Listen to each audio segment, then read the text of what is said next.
Good evening. It's so nice to see you. It's really nice to see you. How many people are from outside Harvard? Yes. Excellent. Welcome. I hope you feel comfortable. This is going to be a really great talk tonight. Not just a great talk, it's actually really exciting research. The speaker tonight is Professor Pardis Sabeti, and she's in the Department of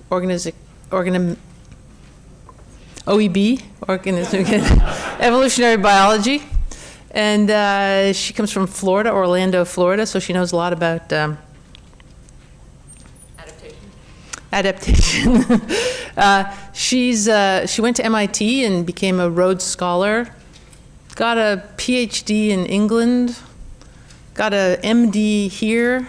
She's basically indestructible, brilliant, and a wonderful colleague, and very, very exciting research which she's going to tell us about tonight and which I've heard about. And it's the kind of research, last time, I don't know how many people were here for the last lecture, but it kind of was mind-blowing research. I think this is the same kind of thing. It's the kind of thing where you actually feel like, oh, I'm actually seeing a little bit of the future. So here we have Pardis Sabeti.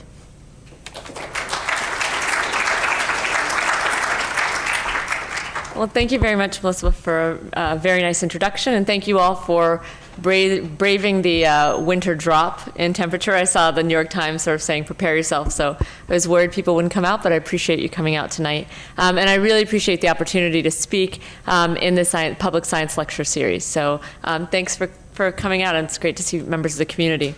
I'm going to pull out So I teach in a 450-person intro bio course, and I like to make my lectures actually have a little bit of a response call. So I'm gonna, if you respond to any of my questions at any point, I'm gonna chuck an orange. Anybody who does not want an orange chucked your way, they're soft, they don't really hurt people, they're projectile, they're nutritious, so those may be coming. And I'll be talking today about evolutionary forces in humans and pathogens. So I like to start this, and here comes the first orange. I like to start my talk about evolutionary forces in humans and pathogens by kind of putting it into a little bit of historical context. And so can anyone here tell me who those two folks there are? Yep, okay, here we go. All right, there we go, first smooth catch, all right. So this is Charles Darwin and Alfred Russel Wallace. And you know, for a very long time, well before them even, people had begun to think about evolution as they started domesticating pigeons and animals and plants. They started realizing that things were changing and evolving over time. But when Darwin and Wallace in 1858 published their papers together on the concept of natural selection, it created a mechanism by which evolution could occur. And it really started to bring evolution much more into the mainstream, began to develop a big conversation around it. And in 1871, when Darwin published The Descent of Man, it became a different kind of a conversation in the sense it wasn't just organisms, plants, and animals around us changing, but that we may be part of that change. But it wasn't actually until about 70 years after that that we had a first example of elucidated evolution. And that example was driven by somebody named J.B.S. Haldane. Haldane's one of the founders of population genetics.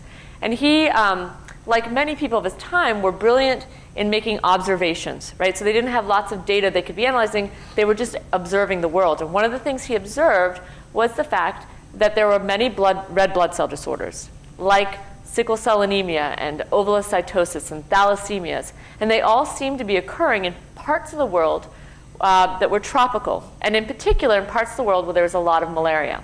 And so he made the observation, knowing that malaria affects sort of the red blood cells, is it possible that this was an adaptation to malaria? And just a few years later, A.C. Allison actually showed that yes, the geographical distribution of sickle cell anemia tracks very closely with where malaria is endemic, and he showed individuals that carry the sickle cell trait were protected from malaria. And they also showed that when you look at the prevalence of these sort of mutations, the things that's driving sickle cell, it seemed to track very closely. So this is the first really elucidated example of evolution happening in the human population. And since that time, basically soon after that, there was a number of papers that showed that many different mutations affecting the red blood cells were in fact correlated with malaria. And those were sickle cell anemia, the thalassemias, G6PD, and ovocytosis. And one of the things that you know is that not only, again, I was mentioning, is not only is there this biological hypothesis as to how this might be acting, but you also see this effect in the prevalence of these mutations. At this point, when they were discovering this, there wasn't that much known about the genome, but you can now see a footprint in the genome that is left behind when evolution is occurring. And we've seen those footprints in many different places now in the genomic era, but we still have a few different examples that have been elucidated. The classic ones that we know about are pigmentation. So so many of the human populations believed to have originated in Africa and then moved out to different parts of the world. And as they moved to places with lower sunlight, a lot of changes happened to the pigmentation, both in Europe and in Asia and elsewhere, is that they were lightening their skin to deal with a lower sunlight. There was also lactose tolerance, the ability to drink milk. So, mammals drink milk. That's one of the sort of characteristics of being a mammal. And all mammals sort of drink milk from their mother, but after a certain point, they wean. And then there's no reason to be able to digest milk anymore because you're not getting it from your mother. But once we domesticated cattle, then there became a reason why you might keep drinking milk, right? So your mother no longer has to give it to you until the age of 25. She's happy, but you're now going to get it from the cattle. And now those individuals who can use that resource have an advantage. And that's another place in the genome where not only do we have a biological reason why something might be occurring, but we see a very distinct pattern. So let's talk a little bit about that. Well, the patterns that I'm talking about are by looking at data like this. So this is sort of a stretch of the genome where you have the DNA that make up the genome, A, C, Gs, and Ts. And within that, when evolution happens, when a new mutation emerges and spreads through the population, it'll leave behind a footprint. And that footprint is actually quite large, and we'll talk about why it's so large. So it's actually easy to see these footprints that occur when evolution happens. But then it actually becomes another challenge to figure out, well, what was driving that footprint? Somewhere in the middle there is a variant that changed, that was somehow beneficial, that changed the whole architecture of that region. And we're trying to shine a light and figure out what that is. And that's sort of the challenge that my lab focuses on getting to, is to find those footprints and then to really shed a magnifying glass to figure out what's the driver and what is it doing. And the interesting thing is that when I talk about the work I do, I talk about the fact that I'm trying to trace things that happened thousands and thousands of years ago. And most people ask, am I looking at fossils? How am I doing this work? And they assume that I have to go back into time to figure out what's going on. But in fact, with DNA, we have a new kind of era that has been termed fossil-free archaeology. And it's really exciting. Essentially, if you take 100 people from a population today, you can look at their DNA, and in that DNA is an archaeological record. It tells you which mutations emerged, when they emerged, and what was driving them. And that's what we do. We collect DNA from sets of individuals, we mine those, and we look for different patterns. And the main things that and we'll talk about exactly those kinds of patterns in the main frame of my talk, but that's the context in which we're working. And so I just wanted to let you know that the kinds of projects that we work on are, one, studying human populations. Those are some children in Nigeria that I study and work with very closely, and beautiful children. And we study human evolution, not just of African populations, but Europe, Asia, and all over the world. My lab also is very interested in infectious disease. I'm an MD, but I don't practice, but I have a passion for using science to affect medical care. So we work on pathogens as well. And we also develop tools. Methods and tools is very the core of our lab here, where we really build from the algorithms that we develop to mine these types of patterns.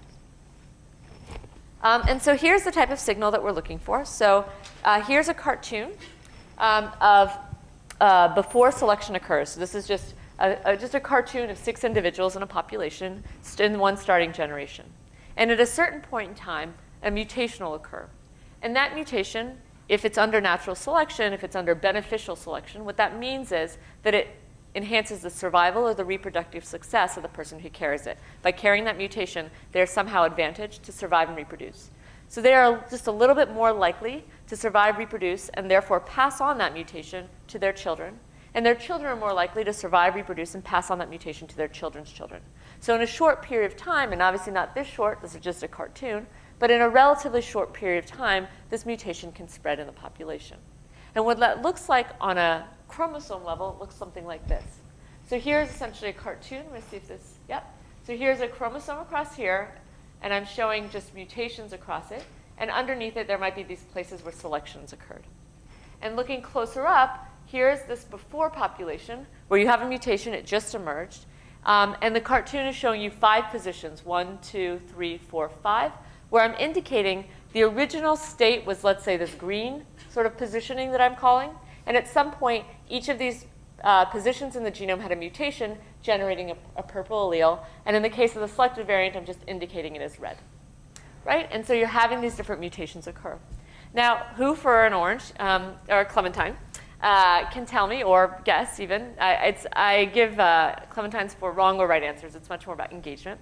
Can tell me actually what are the things that are driving diversity in the genome? What are the 2 classic things, maybe? I don't want to do the tell me what I'm thinking. What are 2 classic things that drive diversity in the genome? What's that? Sex is the driver behind it. Here we go. Ready? Nice. Okay. And then what is the what's happening? Yep. Mutation. Yep. That's one. Do you know the other one? I'm going to actually, in my audience of undergrads, I've helped them down there. For guests coming from outside, I don't want to help them too far. There you go. Nice. Okay. So mutation is one. What's another one? Selection. Selection is, this is true. Selection is affecting what's going on. What's another, just a biological thing that happens generation after generation? So it's related to sex. It's what happens when different chromosomes come together. Recombination. Yeah. Where was that? All right. Yeah. Okay. I'm going to check it. Watch yourself. Here we go. All right. Nice. Okay. So yeah, recombination. So you have mutation and recombination that are driving it. So I'll tell you a little bit about mutation. So mutation is generating those new purple variants, right? So it's taking the green variants and generating new purple variants in the population. Recombination is a process by which what's going on in that chromosome gets reshuffled, right? So every time when 2 individuals come and you have sexual reproduction, you have these opportunities for mixing to go on. And so that's what's happening here. And so for most of the genome, it looks a lot like a mosaic. There is all this mixing going on, and so you have different variants on different backgrounds. But when selection occurs, this variant, recombination is still occurring, mutation is still occurring, but the mutation is rising up in prevalence so quickly, there's not a lot of time for that reshuffling to happen. Right? So what will happen is you'll have a chunk of the genome where very suddenly maybe a whole part of the genome has all been lifted up. That's why the signal is detectable, and also why it's really hard to figure out within that what's going on. Right? So there are different signals. I'm just going to mention them to you so you kind of know. My mom always loves to say haplotype. I always want to make sure I start giving you the language that you might hear. But this is just all kind of the jargon and the techniques we use. I want you to understand the principles. And in essence, it is that you can do different tests looking at genetic data to look for signals of selection. One of them is actually, you look, let's say, look at this red variant, and then look at it in relation to the green variant that was there originally, that was the common one. If you look at the green variant, if you look to the left and to the right of it, you'll see that it branches. So sometimes that green variant is next to a green variant, sometimes to a purple variant. And even if you go, let's say, green to purple, sometimes it's with a purple variant, sometimes it's a green variant. These are all these sort of ancient recombination and mutation events that are basically decaying the background on which your mutation occurs on. Right? And that's sort of a broken haplotype is what we call it. The long haplotype is just a region in which everything is correlated for a very long distance. And essentially, the prevalence, so what we're looking for are things that are very prevalent in the population and got to a high prevalence very quickly. So what you're looking for are things that are kind of thick bands, showing that there's a lot of individuals that carry it. But if you look to the left and to the right, they're very conserved, suggesting they're pretty young. Does that make sense? And that's the kind of analysis that we're looking at. Another thing that's sort of more intuitive that we're looking at is just differences in populations. So who can tell me how long ago did human populations, and this is sort of a range because there's a range of values, how long did human populations separate from each other? 50,000 years ago. Ready? Whoop, there we go. Bit close, okay.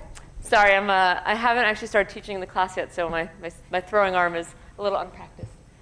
We'll get it.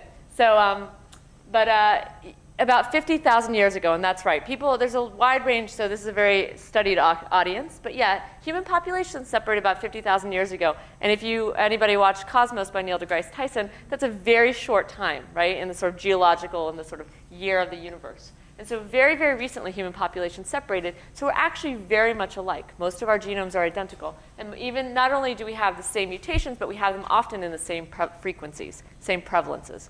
So when you suddenly see a region in which, in this case, there's a mutation that's absent outside of Africa, and then suddenly within Africa gets to about 100%, that often is telling you something is driving it. Not always, but often. And this happens to be a case of something that protects from Plasmodium vivax malaria. And the mutation essentially is a knockout of a receptor, and it's gotten to 100% in parts of sub-Saharan Africa. And finally, I just want to mention one other test. Before I sort of talk about that test, I'm going to ask another question, which is, when did humans and chimps likely split from each other? 6 or 7 million years.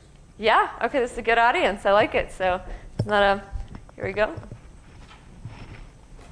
Oh, there we go. Is it Rove? Did it get lost? I will bring one up there. So that does happen. I'll go back and clear it after.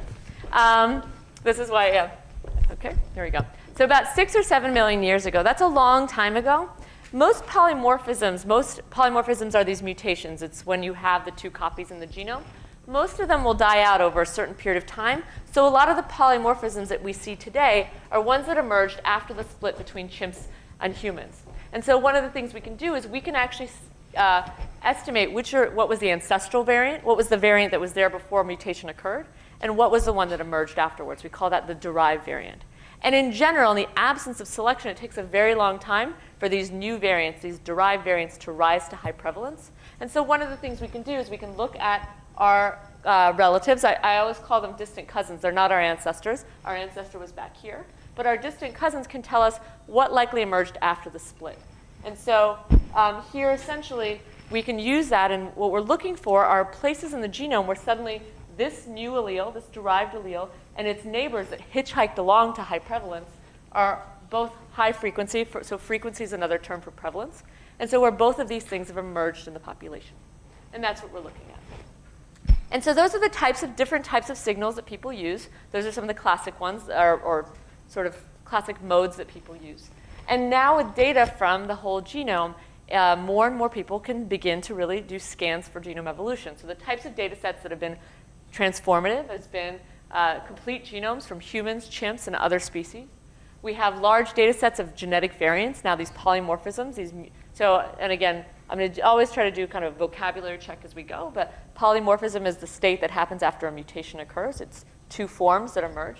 And so we have data sets that tell us what are all these different polymorphisms in the population. You also have genotype data. Genotype data is when you suddenly, you don't only have the polymorphism, but you have the sort of that information for lots of people in a population. So 100 people in the population, you know the state that they're at. And now with data, next generation sequencing, we're actually able to sequence many of you, and maybe all of you, will have your genome sequence. And so we're getting very rich data sets that enable us to start really looking at evolution in the population. But still, interestingly, even though we're about a decade into the kind of 2001 was when the human genome was sequenced, we still actually have very few examples of elucidated evolution that are known. So in addition to the ones that you see here, one of the other ones that's a very nice, beautiful study that was done was showing adaptation to high altitudes. They looked at individuals from Tibet and individuals from neighboring places in China, and they looked for places where there's a major divergence. And they found that actually a few genes that are involved in oxygen regulation were under what appeared to be natural selection. So it was a really beautiful study, but very few of these have been done. And so the reason why there's so few that are done has to do with that large footprint that we talked about, is that detecting the signal of selection, and this is just a schematic of the whole genome. So this is called a Manhattan plot, but you're coloring each chromosome a different color and showing basically we see different places in the genome where you're seeing these peaking signals. But yet, that's only the first step, because each of these signals underlying them is a very large region, that giant footprint. It could be a megabase long, 1 million nucleotides long, that's all been driven up. So you have maybe that one mutation, that driver that's driving evolution, but along with it come all these hitchhikers. And they're hitchhiking up to high prevalence, and it's very hard to figure out who's the driver and who's the hitchhiker. So then we really need to figure out how do we localize these signals? How do we clear out this whole landscape and find the things in the middle? And then pinpoint the variant that we care about, and then find out what it's doing, right? Get to its function. And so that's why it's actually been much more challenging, and it's only a first step. So one of the things is that in my PhD, I really worked in this long haplotype camp, and that was one of the areas I spent a lot of time in. And of course, there are people who believe that derived allele is the way to do it, and other people who believe that differentiated is the way to do it. And there's all these battles that go on, as they do in academia, where everyone says my way is the best way and all of that. Well, I was actually trying to understand a lot of these different methods in a review paper I was writing and trying to see how they all work amongst each other, and I began to be an appreciator of all the methods. I think that while everyone has their favorite, they're all giving very independent and interesting information about the signal. And so one of the things that my lab did, Sherry Grossman and Ilya Schlechter, my lab really focused on was essentially looking at all these signals in a rigorous computational way and saying, what are each of them providing? Well, it's interesting because while they each have different signals that they might find, and some of them are better in some regions and some are worse, the one thing that you might expect is that the actual mutation, the mutation that's driving selection, will have all of these signals. Because if what we're looking for is something that happened recently. That's just the area I'm in. There are obviously selection happening in all terms. But the area we're studying is really evolution that happened in the last 10, 20, 30,000 years, the time after we split and populated all these different places. And in that time frame, if that thing was a new mutation that emerged and spread, it'll be on the long haplotype because it's driving the long haplotype. It's pulling everything else up, so it should be on the haplotype itself. And so it should have a long haplotype signal. Apparently my students are working. Sorry about that. I didn't shut off my Dropbox, but it's good to see they're active. Okay. And the variant that we're looking for is the new variant. It's not the thing that happened 6 million years ago, because even if there was selection there, the signal would have been lost. So it's going to basically be a derived allele that has risen up in the population if we're picking it up.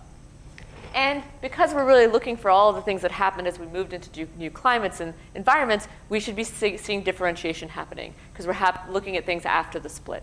And so we expect to see all these signals. So we were sort of asking, if you combine all these statistics together, and we used a statistical framework called a composite likelihood to do this, is could you actually do better at pinpointing where the variant comes from? So let me show you what the data looks like in general. This is what we were all haggling over, or sort of early in the field. Everyone was competing on, my goodness, okay, their staff meeting is happening. Okay, that might be for the course. So sorry about that. But essentially, if you look at all the different tests together, you can see that different signals are picking up things that are kind of beginning to rise above the expectation, but it looks pretty noisy. It's a little bit difficult. You can probably say that the signal is coming from somewhere around here, but you can see there are many, many mutations across this region, and you wouldn't be able to know from any one of these tests who's the driver. When you combine all of these tests together, and this is the beautiful thing, is it really clears up the signal. So this was like one of those aha moments in my lab, where suddenly the background really cleared up. Because you could essentially spuriously have a high signal by any one of these tests, but the probability of having a high signal by all of these tests by chance is very, very low. So when you combine them all, you can really get a lot of power. And so essentially what ended up happening is only the things that were right, the selected locus itself, or something very close to it that was essentially just linked so close that it almost looked identical to it, were rising. And suddenly here's a region where we knew there was a pigmentation gene. We assumed that the pigmentation gene was driving selection. And when we actually ran the test, it did. It fell right on top of the pigmentation gene. And the top scoring variant was a phenylalanine to leucine change in the protein structure. And that it drives changes in pigmentation. So this is one of the handful. I told you we only have a handful of variants. So we did a lot of work on simulations. And then we went ahead and tested on the handful of candidates that we knew something about to see what they were doing. And we also knew that there are other pigmentation genes that were also in our signals of selection. And so we wanted to say, but in all these cases, these are megabase long regions. And we're trying to say within that megabase long region, is it localizing to the pigmentation gene? So that might tell us, it may tell us something else is going on. But if they all worked, luckily they all look beautiful, then it might tell you, yes, those are driving selection. And yes, our tests are working. And indeed, in each case, it falls right on top of the pigmentation gene. So these are other classic ones. In this case, it's an amino acid change that's the kind of functional element people are looking at. This one's very interesting because this KIT ligand is a very well-known pigmentation gene in multiple different species. There is a sweep that's right on top of the gene. There's also one downstream of the gene. It looks like two different events This one is actually, this top scoring thing on this side is in the transcription factor binding site, an important regulatory element of it. So it looks like there might have been 2 different events going on here. So now that the fun begins, we kind of all feel pretty comfortable, or it's, pigmentation was one of the things that were first sort of expected to be driving evolution. So what we're looking for is new things. That's where the fun begins. And so we now apply it to all these regions, and we love these fadeaways because they show what we were trying to like sift through before, and how sort of hard that was going to be. And then when we ran the tests, they really started cleaning out. We started localizing it on regions, and now obviously there's still a handful of things. There's things that are just, because of the architecture of the genome, they're so close together, they're moving exactly together in synchrony. So we can't clear everything out, but we can get down to the loci. And that's really important because we can now start to really functionally figure out what's going on. And so I'm just going to give you a couple examples of the types of things that my lab have been looking at. So here's a case of a region. It's 800 kilobases. That's 800,000 bases long. And so there's many, many variants within it, maybe 8,000 variants in there. And you're trying to figure out what's the driver. When we ran the test, it cleared out very nicely. And the top scoring thing happened to be a valine to alanine change in a gene called EDAR. EDAR stands for ectodisplasin receptor. And I'll tell you a little bit about that gene. So I actually didn't know much about the gene when I started, and one of my friends, Alex Shear, who works in developmental biology area, was the one who pointed out to me. He was very excited. Because as it turns out, the EDA pathway has actually already been well discovered by David Kingsley and his group out in Stanford.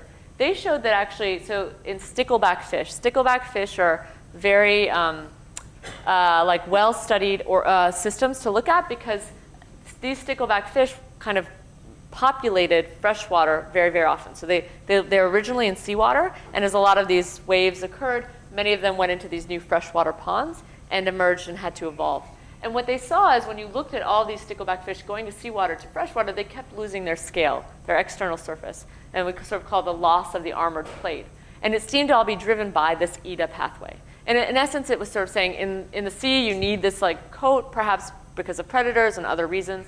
In the freshwater, maybe it's expensive to make, you're trying to conserve. They kept losing that scale. And so we see this important thing of something expressed on the surface that is under evolutionary adaptation.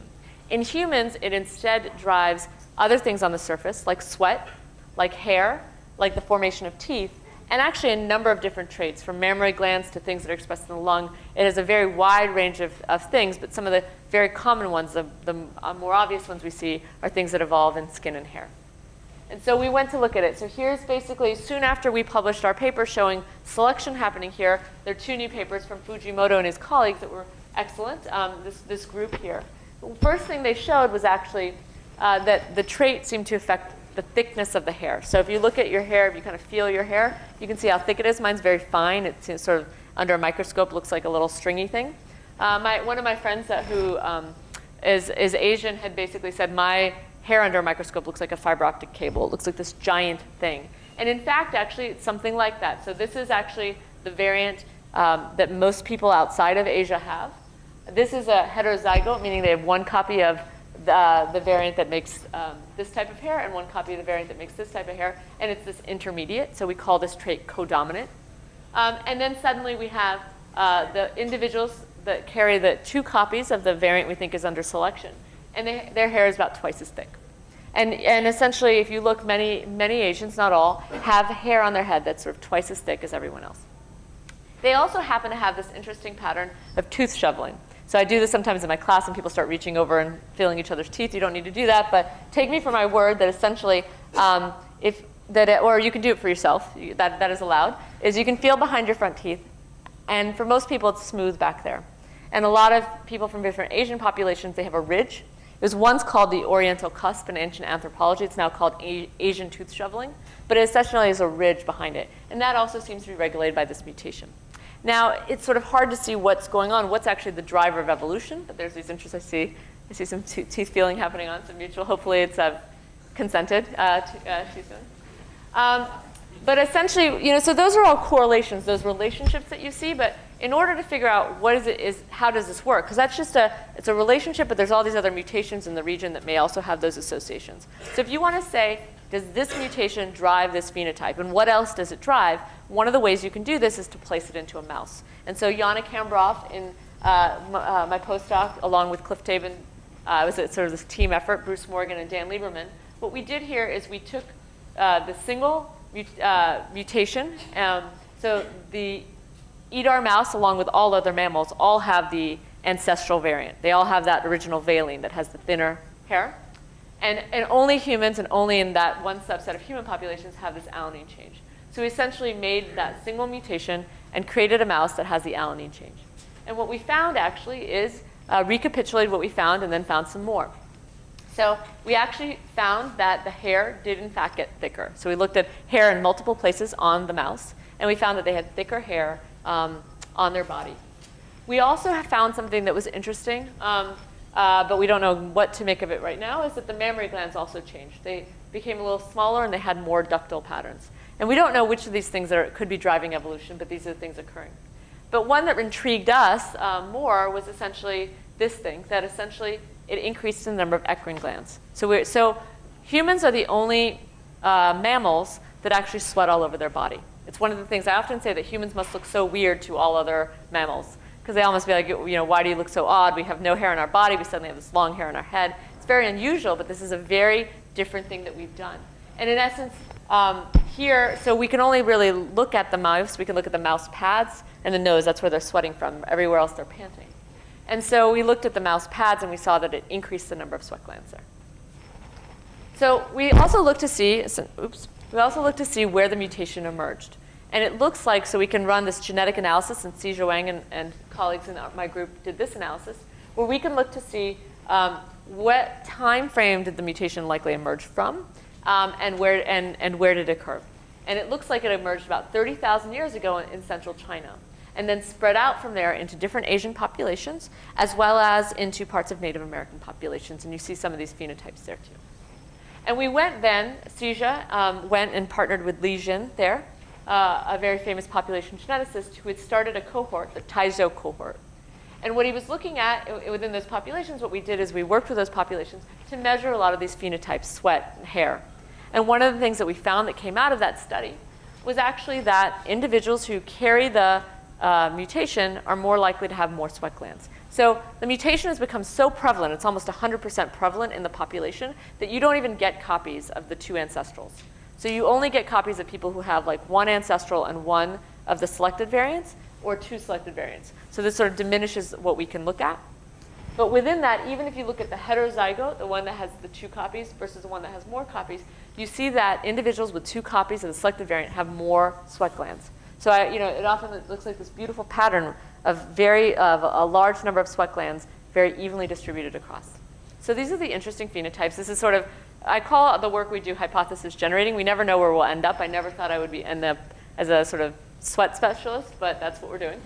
And most people don't know how we ended up here. A lot of times when I talk about this work, they sort of understand sickle cell anemia, they understand lactose tolerance, pigmentation, but this doesn't make sense. But I often, when I show this picture, I sort of say, and why don't I throw an orange just to keep it up in case somebody's getting famished. Can I ask somebody to tell me what is the first thing that you would say is different about these individuals? Who does anybody want the orange? Okay, here we go. All right. I'm going to watch you. Ready? So let's see what we got. Nice. Okay. All right. We're getting a little more comfortable with them. So yeah, so hair would probably be one of the first things, right? If you asked a child, what's the difference within these families? And there's other things that are also happening, but that's probably the most extreme. And obviously, when you start looking at them, they're walking differently and all of these kinds of things. But one of the biggest differences I mentioned is that we are the only mammals that have these deep eccrine glands that are being used to sweat throughout our body.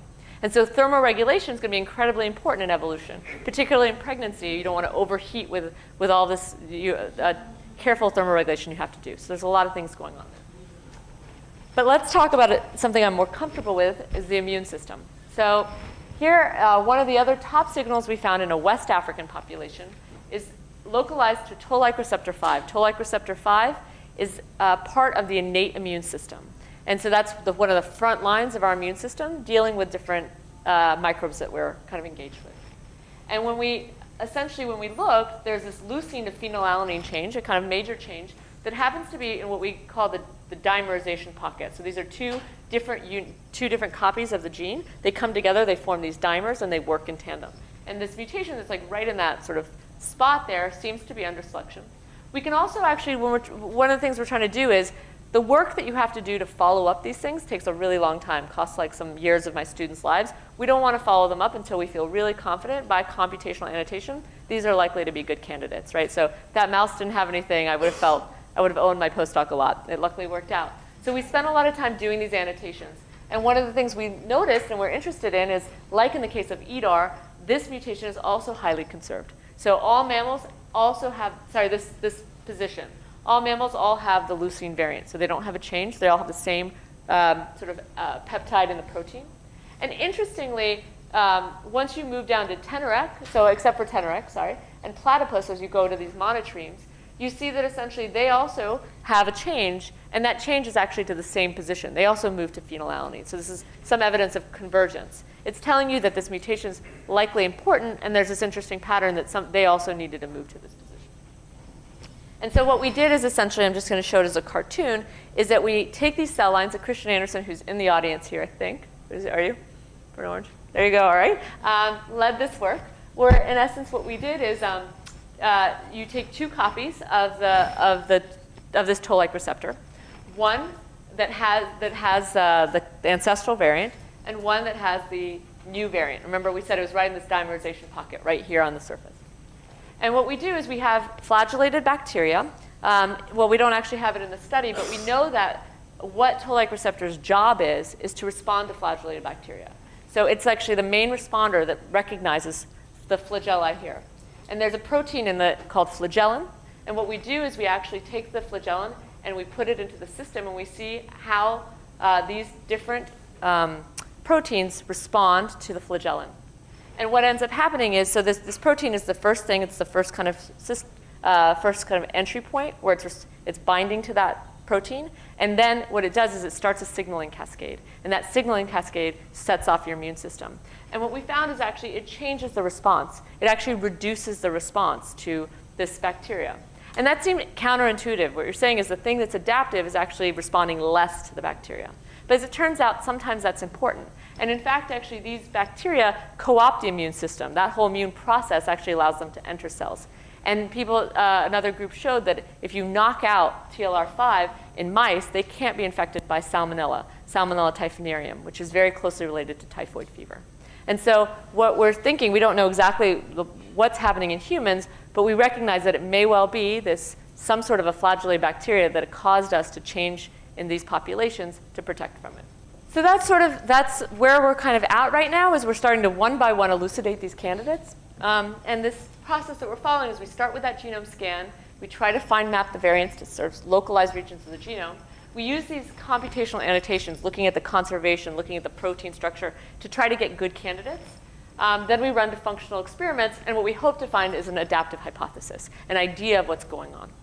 But we have many, many more candidates to pursue, and that's what we're working on right now. And so these are all the different candidates we're now going after. I'm not going to get a chance to tell you about this, but there's another really interesting study that worked in my lab. Someone named Eleanor Carlson in my lab also did a study where we said, what would be driving evolution? Things that are likely to be driving evolution are things that have been around for a long time, highly fatal, you have a genetic component, widespread prevalence, so old, prevalent, fatal. And actually here in the Ganges River Delta in Bangladesh is the place that's the epicenter of the cholera epidemic. And it's actually been the historical epicenter. There's records showing it's been around there for thousands and thousands of years. So we applied this approach, and we actually found many things that were under selection in that population, and found that a handful of them at this point, and we're going further, are associated with resistance to cholera. So what we found actually is where we're moving is we started with these handful of things. We're now down to actually being able to look at them within genes. We can see what loci they track to. Many of them track to genes, but many of them actually track to regions that don't have genes. Genes only make up 2% of the genome, so there's a lot of other stuff going on we're exploring. Many of the mutations affect expression of those genes, so we're now seeing maybe a mechanism of changing the regulation of those genes. Or also, many of them bind to these things called go to things called link RNAs. These are non-coding elements in the genome that are now beginning to be explored as drivers of evolution, as well as splice changes. So we're kind of moving our way to understanding what some of these things are that we're pursuing. And we're also seeing that they fall into some pathways that we're sort of intrigued by. but we're still at the early stages. So where we're at with that essentially is we're exploring the space. We're moving to, we now have gotten the computational part of this moving very, very well. And what we want to do is make the experimental part move very, very well. And that's what we're working on. But now I just want to tell you a story of pathogens. So we're very interested in pathogens. And that's because one of, well, is a general interest, but one of the ones that we started pursuing started here. So we ran a genome-wide scan, and we found a signal on chromosome 22 in an African population. And as we ran our composite test, we found that it localized to this part of this gene called LARGE, which was a gene that has many, many functions, but one of its functions, I'm going to just move up here to kind of walk you through what's going on here. So this is the gene LARGE. And what LARGE does is it binds to this other gene, this other protein, called alpha-dystroglycan. So the gene is the DNA version, and then the actual molecule it makes is the protein. So just so you know. So here's the gene, the protein, binding to this other protein called alpha-dystroglycan. And when it binds, what it does is it adds these glycosyl groups, sort of it's modifying it, adding these glycosyl groups. As they get bound, the protein gets cleaved, then it gets moved to the cell surface, and there it has a number of functions, but one of its functions is actually, or one of its ways that it's co-opted is by microbes. Microbes use it as a receptor to get into cells. So if you actually knock out LARGE, and Mike Oldstone at Scripps showed that if you knock out LARGE, this whole process, this glycosyl group addition and this cleavage and move to the cell surface doesn't happen. And if that doesn't happen, these viruses can't get in, right? So we became interested. What is Lassa virus? I actually went to medical school, and I'd never really heard about Lassa virus. And I looked later and went back to my microbiology textbook, and it's only sort of a footnote in one of the tables. It's not very well known. But actually, Lassa virus is a very interesting virus. So I'm going to show you a little bit about it. The next slide, and it's going to pop up a couple times in the lecture, is going to be a little bit hard to handle, because I'm going to show you a patient that gets this virus, Lassa virus. And then I'll let you know when it comes off. So here it is. And this is essentially what it looks like. It's a very deadly disease. It's a lot like Ebola, like Marburg, like other hemorrhagic fever viruses. It can cause very extreme overt bleeding. And now I'm going to take it off. So it's a very deadly disease and extreme, and it also, other things about it is it can be aerosolized, so it can travel in the air, and the fatality rates can be very high, above 50% in some cases. And so it's what we call biosafety level 4. Like Ebola, like smallpox, a small class of things we have to work on in very extreme settings. But the interesting thing about Lassa virus is it actually is quite widespread. So if this is a map of Africa, here's Nigeria, Sierra Leone, Liberia, and Guinea. In these populations, in Nigeria, 20% of the population tested showed antibody evidence of exposure to Lassa virus. In some populations in Sierra Leone, in some of the ones that were studied, 50% of the population exposure. Overall, it's more like about 20% in these populations, but very extreme. Imagine if you said 20% of people in this room but it had been infected with Ebola, right?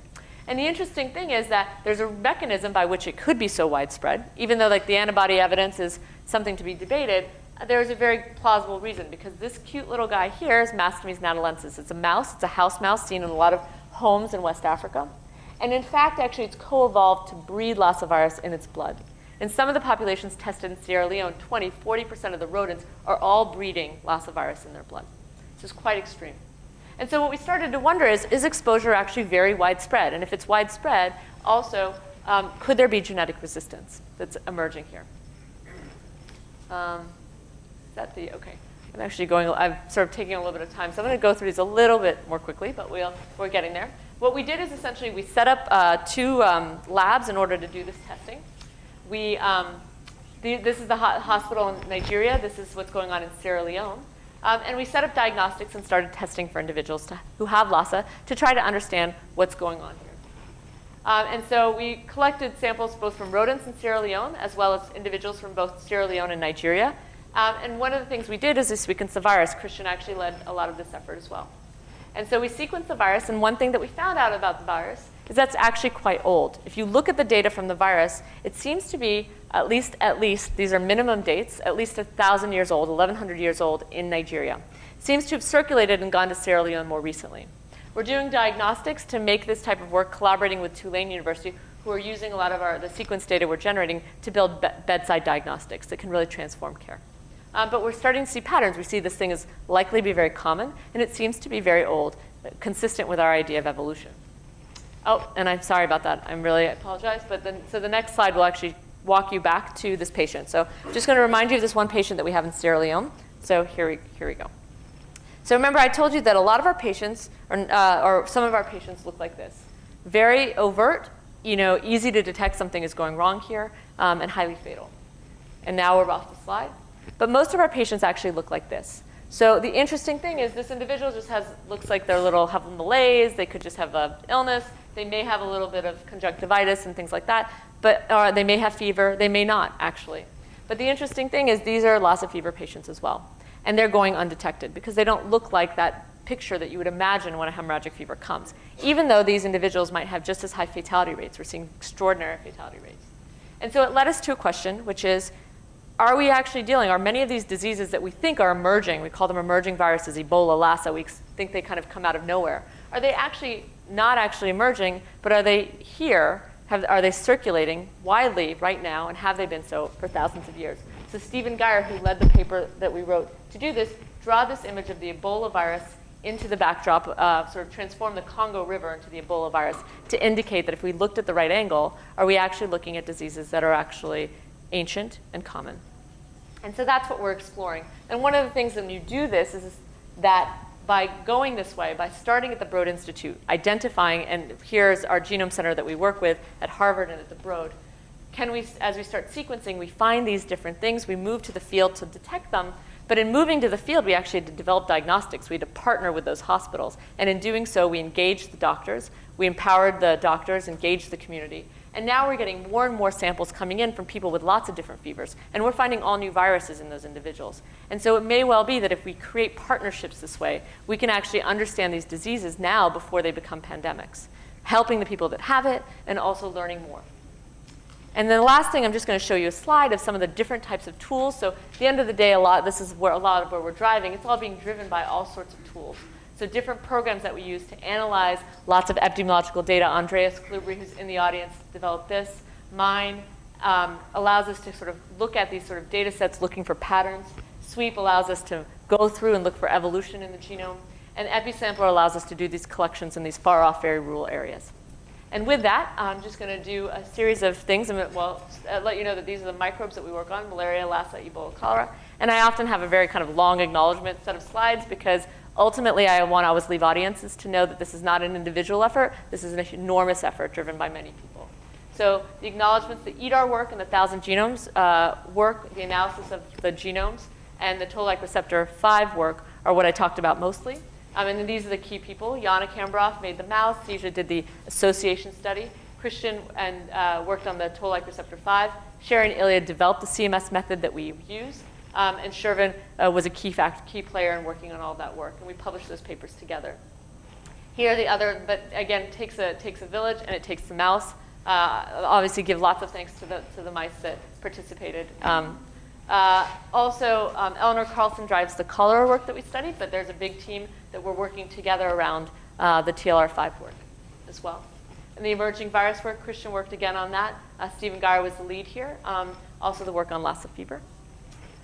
And then finally, I always flash because there's too many people in my lab, but I'll show you the lab as it evolves. These are our Christmas cards over the year. This is the 2008 when I started my lab. 2009, we got a little creative. People who missed the shot got these new treatments. We went with the Gossip Girl theme. The next year, we went underwater. It was photoshopped. Obviously, we're not in an ocean. There's no shark there, but we did do it underwater. 2011, we got more creative, and people who missed the shot became decapitated heads. Holiday style. So last year, Kate's horse made an appearance by Photoshop, Gangnam styling it. And then just to show you, this is our last year's card. We even got celebrity appearances from Chris Martin and Seth Meyers, and we reenacted almost every sort of skit in Saturday Night Live. So I have a wonderful lab that makes all this possible, that does very serious work, but also is extraordinarily creative. We have teams in Nigeria, this is Christian Happy, that work together with us on Lassa fever and all these different projects. Beautiful individuals, with hardworking. This is the work that we do in Sierra Leone and our collaborators there. The Broad malaria community, the Lassa research community, all of the individuals who fund and support us, all the collaboration across countries that make this possible. And then the last thing I'll do is just show you a picture and a song that I played. I sort of end it with a song that I actually recorded with the Nigerians that I do science with. Not only are they amazing, but they have beautiful voices. So this is just the last thing. These are the girls who I sing with when I go to Nigeria. And I think it should start. If it doesn't, we'll just stop it. Music might have shut off. Oh, well, alas. We'll end it there. I'll play it later for people as they close into some of the pictures that go with it. But we do this for Lassa fever patients and for each other. I want to thank you so much for your time. So thank you.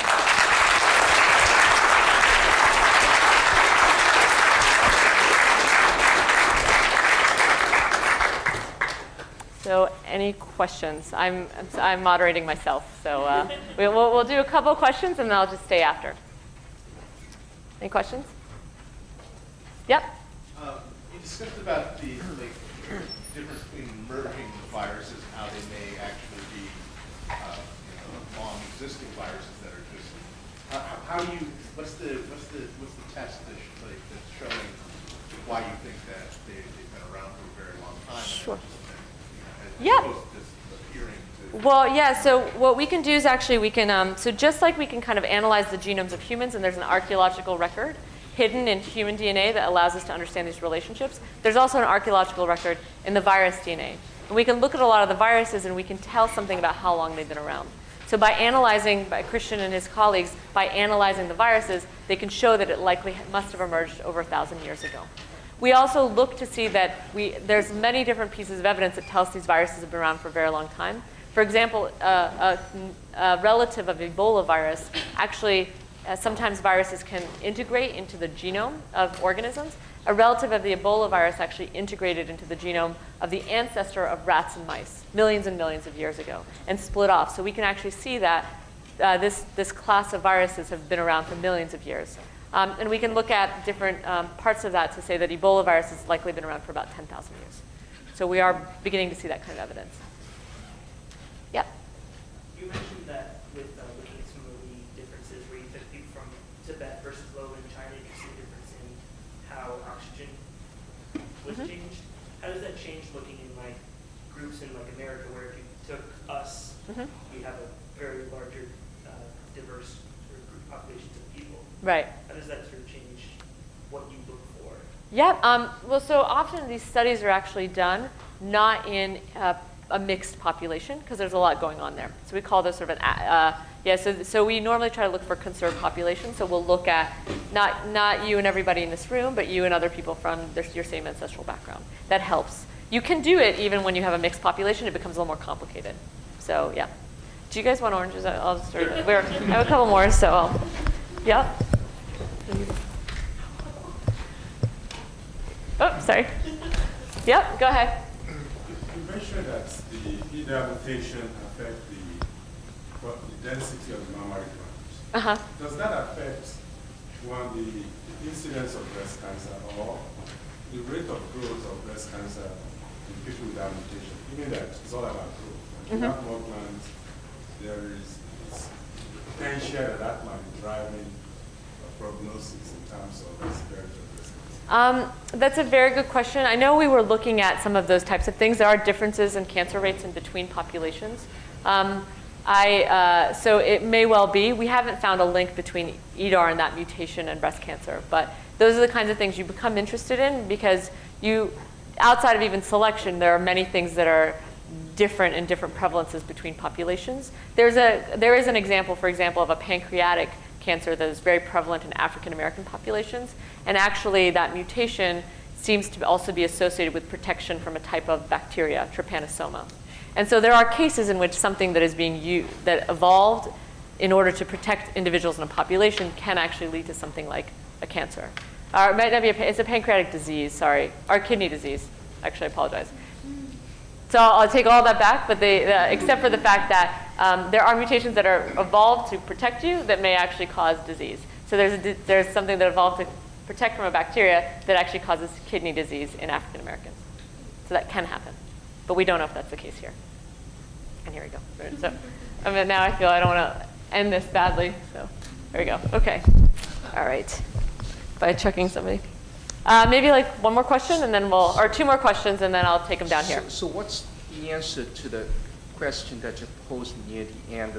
That is it the emergence of the diseases or the emergence of the technology to identify them? What's the short answer? Yeah, so the question, just in case you didn't hear it, was what's the answer? Is it emerging disease or emerging technology? We wrote the paper because we think it might be the emerging technology. A lot of times when I give this presentation, I say, you know, in the late part of the 20th century, we had Marburg, Lassa, Ebola, HIV, and everyone started thinking, oh my goodness, what's going on? There's all these things percolating. And what was actually happening was a lot of diagnostics were being put in place, right? In addition to other things, we actually think, and there was an outbreak recently in Uganda of Ebola, and everyone said, oh my God, it's an emerging, you know, an outbreak. So someone had said it's sort of an outbreak of Ebola in Uganda, and I had said it's an outbreak of diagnosis in Uganda. It might be what's going on. So it may well be that there are things that are truly emerging, but it is definitely clear that we are not testing for enough anyway. So at least we don't know the landscape. It may not be as deep as we think, but there is a landscape we aren't aware of. So there have been these outbreaks throughout history, right? That's possible. Yeah, it's very possible there have been these outbreaks throughout history, and even throughout the history, recorded history that we're just not looking at. So here we go. Thank you. And was one last question there, yeah. On one of your slides where you were alluding to other work that you do, you showed an MRI picture of a brain, and I was wondering if you could just mention what your work has to do with. I showed it here? Yeah. What did I show brain? What was the brain? Oh, I think it was when I was just talking about, and in the regions that we're finding under selection, we are seeing things that are showing up in the brain. I was very happy early on when I was doing this evolutionary work that it all seemed to be very skin deep. There's always pigmentation and thermoregulation and things that were not expressed in the brain. We are seeing some things that affect sensory perception and other types of brain features. So there may be something going on. We wrote like a review paper at the Ethics of Studying Natural Selection. That's going to be an issue. It's going to be thorny because somebody's going to try to use it and co-opt it in different ways. And we're sort of needing to do a lot to, as we go into those areas and may find things, to really put it into context. Because it's important to know that evolution is not this sort of ascending thing. It's just adapting to a local environment. Something that might have been good here might not be good later. So we have to figure out how to make sure that we present the work in the most responsible way so it doesn't get used the wrong way. But there are some things that do emerge in the brain. Here you go. All right. With that, I'm going to moderate myself out. So I will stay down here if anybody wants to chat afterwards, but I don't want to take any more of your time. I really appreciate you coming out. So thank you.